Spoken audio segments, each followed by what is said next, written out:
This is a couple, and I'm seeing this more and more, okay? A couple age 59. Now here, as we record this show in late June of 2023, I've seen an enormous change in the workplace and the attitudes of many workers who have gone back to work since the pandemic. Whether it's fewer employees to help them, overburdened with work, things have changed. So we're seeing more and more people in this age range who are coming to us, Tony Walker Financial, because they know our expertise in the retirement planning field and saying, Tony, can we retire right now? Now, in this case, these folks had a lot of money, all right? They'd done a good job saving. They had about a total of $800,000 in 401k plans, had a pension. Obviously, they couldn't even begin to take Social Security until 62. We're not even going to worry about that right now. The big concern I had was, okay, if you retire now at 59 and a half, it's not a problem, or if it's below 59 and a half, we can still take the money out without penalty from the 401k. We do all that. We figure all these calculations. The biggest question on their mind, and on the minds of most people, all right, who are retiring before age 65. Remember, 65 is another key age out there because that's when people are eligible for what's called a Medicare supplement.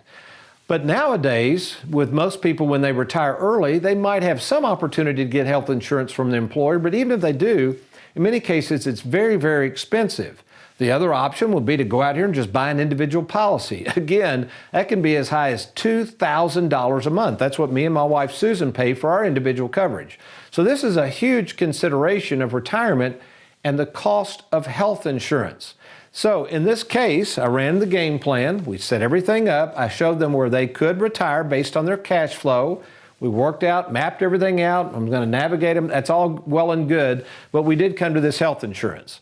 And basically I said, you've got one of two options. You can fork over about $2,000 a month between now and 65. That didn't go over well. Or you can apply for something called a subsidy.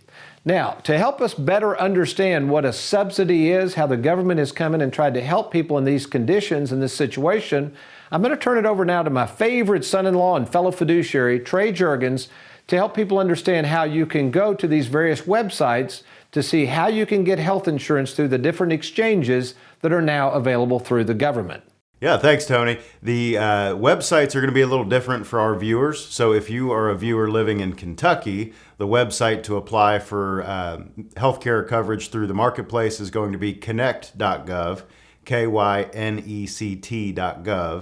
It's going to give you a website. You can fill out an application. It'll give you the different plans that you can apply for. For Indiana viewers, it's actually healthcare.gov. Same thing. It'll give you applications and then the different plans you can apply for. Okay, thank you, Trey. But we're not done yet because Trey didn't answer a very important question. He's sharing with you how to go about finding out about all of the different assets that need to be considered, the income and all that. But how does this actually work from a standpoint of the subsidies? How do you know if you qualify for the subsidies, and how does various income affect this? Because in this case, this is what's called qualified money, okay? This was all pre-tax. And that's a problem because these folks need income to live on between now and 65, right? I mean, where are they going to get money? This is another reason. Let me share this with you. This is another reason. If you're on the younger side, you need to be investing a lot of money in after-tax products, whether it's Roth IRAs, cash value of life insurance, bank products. Those are fine. Brokerage accounts. Because when you get to this point, if you decide to retire early, as we're going to find out in just a second, you're going to want to have after-tax money available because it's not included as income. If we take all this money out and start applying it to income, it's going to affect the subsidies. Thanks for watching. We hope you enjoyed that video.